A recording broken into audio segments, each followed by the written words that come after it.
Anda kembali menyaksikan Kompas Petang. Saudara, bersaksi dalam perkara dugaan korupsi tata kelola minyak mentah, Komisaris Utama PT Pertamina periode 2019-2024 Basuki Cahayapurnama atau Ahok mengungkap sejumlah kebijakan soal pergantian Direktur Pertamina yang dinilai kurang tepat. Ahok menantang jaksa agar memeriksa petinggi BUMN hingga Presiden saat itu Joko Widodo. Periksa tuh sekalian BUMN, periksa tuh Presiden bila perlu. Kenapa orang terbaik dicopot? Basuki Cahayapurnama atau Ahok memenuhi panggilan sebagai saksi dalam sidang dugaan korupsi tata kelola minyak mentah dan produk kilang di PT Pertamina periode 2018-2023 yang digelar di Pengadilan Tipikor Jakarta Pusat Selasa pagi. Komisaris Utama Pertamina periode 2019-2024 itu mengatakan akan bersaksi apa adanya. Ia membawa dokumen yang diperlukan dan disimpan di dalam ponselnya. Salah satu pernyataan Ahok yang mencuri perhatian adalah soal terbatasnya wewenang Dewan Komisaris dalam menindak direksi yang bermasalah saat jaksa menanyakan soal dua mantan direksi, Joko Priyono dan Masud Hamid. Ahok bahkan menantang jaksa untuk memeriksa pihak yang lebih tinggi, yaitu Menteri BUMN dan Presiden saat itu Joko Widodo. Saya pikir BUMN ini keterlaluan, gitu. Mencopot orang yang bukan meritokrasi. Kenapa orang yang mau lakukan, saya lakukan, dicopot. Ini orang terbaik Pak Joko itu. Makanya saya tulis dicopot. Makanya saya selalu bilang sama Pak Jaksa, kenapa saya mau lapor ke Jaksa? Periksa tuh sekalian BUMN, periksa tuh Presiden bila perlu. Kenapa orang terbaik dicopot? Selain itu, Ahok juga menjelaskan alasan dirinya mundur dari Pertamina lantaran tak sejalan dengan Jokowi. Mulai dari penolakan Jokowi saat Ahok meminta jabatan Direktur Utama Pertamina hingga penolakan sejumlah usul yang Ahok sampaikan. Bapak Presiden, kalau Anda betul-betul mau saya perbaiki Pertamina, kasih saya jabatan dirut atau enggak sama sekali. Dan ketika usulan saya ditolak soal subsidi segala macam, program tidak lakukan, saya nyatakan saya mundur. Saya bukan kejar gaji, bukan kejar jabatan. Saya kejar legacy untuk memperbaiki Pertamina kok. Kalau Anda nggak sepakat dengan saya, walaupun Anda Presiden, saya berhenti. Oke, cukup. Itu yang saya lakukan, Pak. Sudah. Keterangan itu disampaikan saat bersaksi pada sidang pemeriksaan kasus dugaan korupsi tata kelola minyak mentah dan produksi kilang pada periode 2018-2023 yang menyeret 9 terdakwa, salah satu terdakwa merupakan pemilik manfaat PT Navigator Katulistiwa Muhammad Keri Adrianto Riza yang merupakan putra Riza Khalid. Dan tersangka lain Direktur Utama PT Pertamina International Shipping Yoki Firnandi, Vice President Feedstock Management PT Kilang Pertamina International Agus Purwono, hingga Direktur Utama PT Pertamina Patraniaga Rifa Siahaan. Tim Liputan Kompas TV. Presiden ke-7 Republik Indonesia Joko Widodo disinggung dalam sidang kasus korupsi. Kali ini dugaan korupsi tata kelola minyak mentah dan produk kilang di PT Pertamina periode 2018-2023. Lalu apa arti pernyataan Ahok di muka sidang yang disampaikan Basuki Cahayapurnama atau Ahok? Kita bahas bersama Valdo Maldini, politisi Partai Solidaritas Indonesia (PSI) dan juru bicara DPP PDI Perjuangan Guntur Romli. Selamat petang Mas Valdo, selamat petang Mas Guntur. Selamat petang, Elona, Mas Guntur, semuanya. Assalamualaikum. Mas Valdo, apa tanggapan Anda? Nama Jokowi disebut dalam sidang, bahkan Ahok bilang kalau bisa diperiksa saja. Iya, pertama kami kira kita harus jernih ya, membedakan opini politik dan mekanisme hukum. Karena kasus korupsi yang terjadi itu ya domain penegak hukum, bukan panggung debat persepsi. Karena kita ini negara hukum yang bicara tentu alat bukti, Mbak, bukan emosi. Yang kedua, Pak Jokowi ketika menjadi presiden, ya bukan pengelola operasional Pertamina gitu. Tidak ngurus tender, tidak ngurus kontrak, apalagi yang namanya transaksi. Pertamina adalah BUMN yang punya direksi, komisaris, audit internal, bahkan pengawasan. Yang diarahkan oleh presiden itu adalah tujuannya, bukan hal-hal untuk tanda tangan invoice dan sebagainya. Dan kalau Pak Ahok pernah jadi komut di Pertamina, kalau ada temuan kan jalurnya jelas. Lapor ke KPK, Kejaksaan, BPK, ya kalau ada bukti, pintu hukum pasti terbuka, bukan pintu opini media gitu. Dan Pak Ahok juga bilang beliau mundur karena banyak ide yang tidak cocok. Ya, kalau tidak cocok ide itu kan normal, Mbak, di dalam proses organisasi, apalagi Pak Ahok pernah di birokrasi. Tapi tidak otomatis ada kasus korupsi yang dalam hal ini sedang diuji.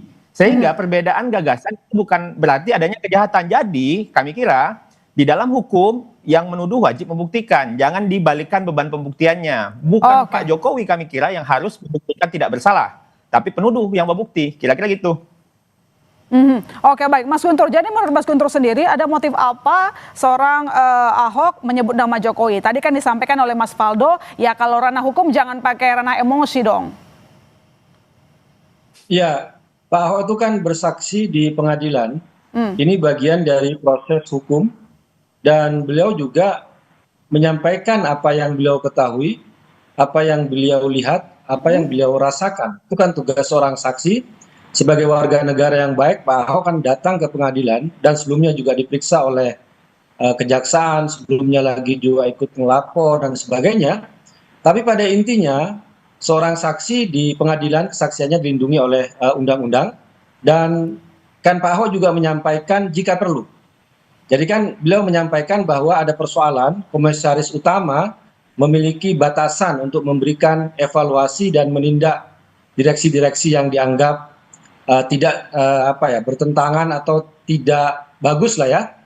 Kemudian di situ kan juga mengisahkan ternyata ada bypass dari direktur utama kepada BUMN. Jadi beliau hanya menceritakan soal struktur perintah, soal komando. Tapi dalam sidang itu kemarin Bang Ahok juga menyampaikan soal beda pilihan politik dengan Jokowi. Kenapa itu perlu disampaikan dalam sidang, Mas Guntur? Karena Pak Ahok di situ kan masalah kebijakan pengelolaan Pertamina. Kan Pak Ahok juga mengaku bahwa beliau itu karena keterbatasan wewenang sebagai komut, beliau itu ingin menjadi dirut utama agar melakukan pembenahan. Tapi itu yang tidak tidak dikabulkan oleh Pak Jokowi pada waktu itu. Kemudian juga terkait dengan subsidi. Kalau Pak Ahok kan ingin subsidi itu biar tidak dihambur-hamburkan uang, bukan kepada barang, bukan kepada minyaknya, tapi misalnya subsidi yang tepat kepada orang-orang yang memang memerlukan. Pak Ahok kan mengusulkan subsidi itu menggunakan voucher misalnya, diberikan kepada orang-orang yang memang berhak mendapatkan subsidi tersebut. Masalahnya sekarang yang subsidi sekarang kan siapapun bisa menikmati BBM bersubsidi. Ini yang juga sering dikritik oleh Pak Ahok, itu yang menyebabkan kebocoran dari anggaran negara, gitu Mbak. Jadi ada motif politik tidak kira-kira pernyataan seorang Ahok di persidangan? Singkat saja, Mas Guntur.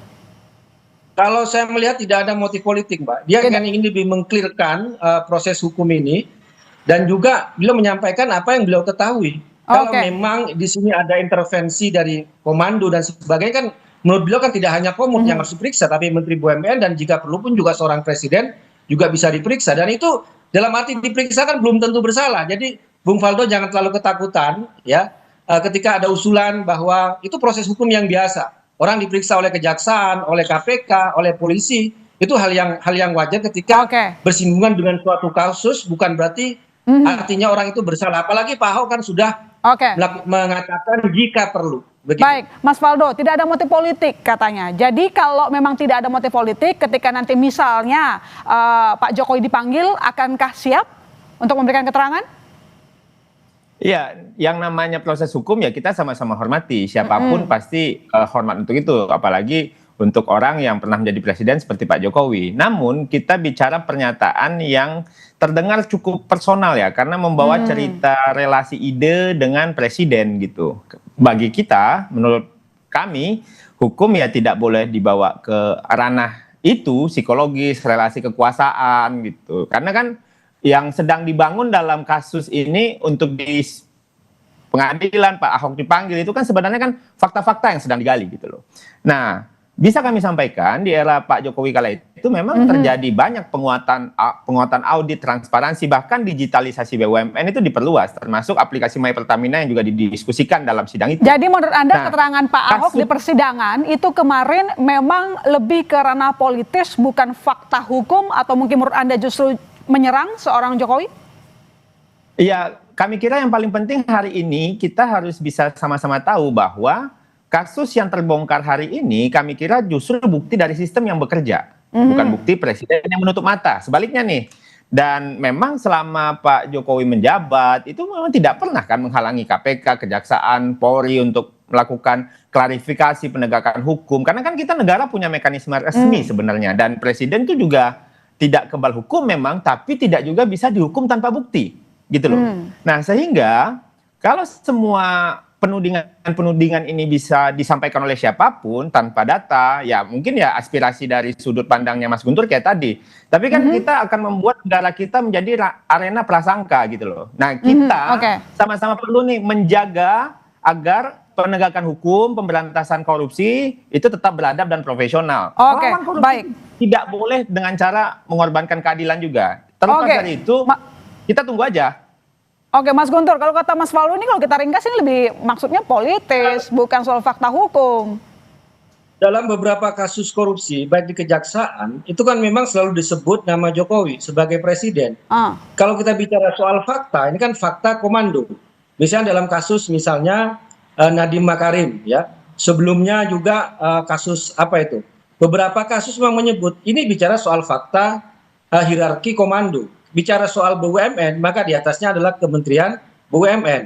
Di atasnya Kementerian BUMN itu adalah presiden. Jadi ini bukan istilah ingin memframing sebuah politik, tidak. Tapi kita bicara soal fakta, komando, hierarki, perintah, instruksi, dan sebagainya. Misalnya ketika Pak Ahok sudah melaporkan beberapa temuan-temuan, juga menyampaikan ide-ide ya kepada Pak Presiden, kemudian tidak dilaksanakan. Ini kan bisa diceritakan di pengadilan. Tapi kan ini bukan suatu hal yang menjadi kesalahan atau temuan pidana, tapi dia bercerita tentang apa yang dia ketahui. Menurut saya kalau memang tidak bersalah, tidak perlu ketakutan ya ketika namanya disebut, itu kan, apalagi hanya untuk diperiksa, tidak perlu defensif berlebihan. Kalau menurut saya memang tidak bersalah. Tapi bicara fakta, ini fakta kok. Hierarki komando itu jelas. BUMN di atasnya siapa, di atasnya BUMN itu juga siapa. Nah, dalam pemeriksaan temuan tindak pidana untuk perlengkapan berkas kan memang itu juga harus diperiksa. Jadi Mas Guntur tadi kan mengatakan sistem komando. Kalau sistem komando berarti memang seharusnya Jokowi diperiksa. Ya kalau kita bicara soal suatu kasus misalnya, ya sampai ke atas, sampai ke bawah, jangan sampai yaitu hukum hanya tumpul ke bawah, tumpul ke atas tapi tajam ke bawah, kan kita tidak seperti Mas Faldo, menurut Mas Guntur harusnya ya karena ini sistem komando, Jokowi harus diperiksa. Oke, tampaknya kami masih harus memperbaiki soal teknis. Jadi memang Mas Guntur tidak ada unsur menyerang personal begitu, itu tidak ada. Semua memang soal fakta hukum yang seharusnya memang presiden sebagai kepala dari BUMN ataupun menteri harus diperiksa dalam kasus korupsi ini.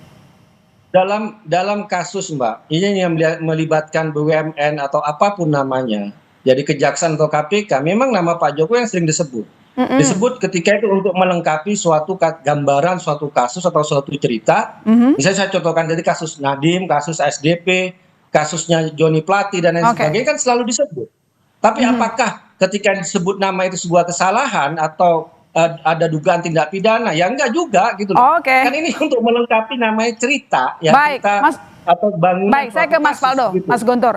Mas Faldo, tadi disampaikan ini kan bentuknya komando. Jadi sudah seharusnya dong seorang Jokowi saat itu menjabat sebagai presiden untuk ikut diperiksa. Dan dia mungkin tahu soal kasus ini. Iya, sebenarnya kan yang paling penting itu kan juga salah satunya adalah kita harus meletakkan bahwa Pak Jokowi itu bukan objek rumor gitu, tapi memang pernah menjadi kepala negara yang bekerja dalam sistem hukum. Jadi kan kita sama-sama jaga semangat anti korupsinya, tapi jangan rusak logika hukumnya. Sekarang gini deh, kita lihat polanya ya. Banyak kasus hukum, ekonomi, konflik elit, bahkan ujung-ujungnya nama Pak Jokowi yang diseret gitu. Padahal seringkali nih yang diperiksa itu ya direksi, pejabat teknis, menteri, atau bahkan pengambil keputusan yang sangat operasional dan bukan presiden, Mbak Ilona. Nah, karena kita lihat kan ini menunjukkan beberapa hal bahwa memang Pak Jokowi pernah menjadi simbol kekuasaan, jadi semuanya dikaitkan dengan beliau. Ada kecenderungan juga mempersonalisasi masalah sistematis atau sistemik agar kelihatan politis dan dramatis, kalau menurut saya. Sehingga kalau setiap masalah ditarik begitu, yang rusak bukan hanya reputasi orang, tapi logika kita bernegara. Jadi kita itu jadi bisa lupa bahwa hukum itu bekerja itu ada strukturnya, bukan simbolisasi. Jadi Ahok terlalu personal, terlalu dramatis keterangannya kemarin, Mas.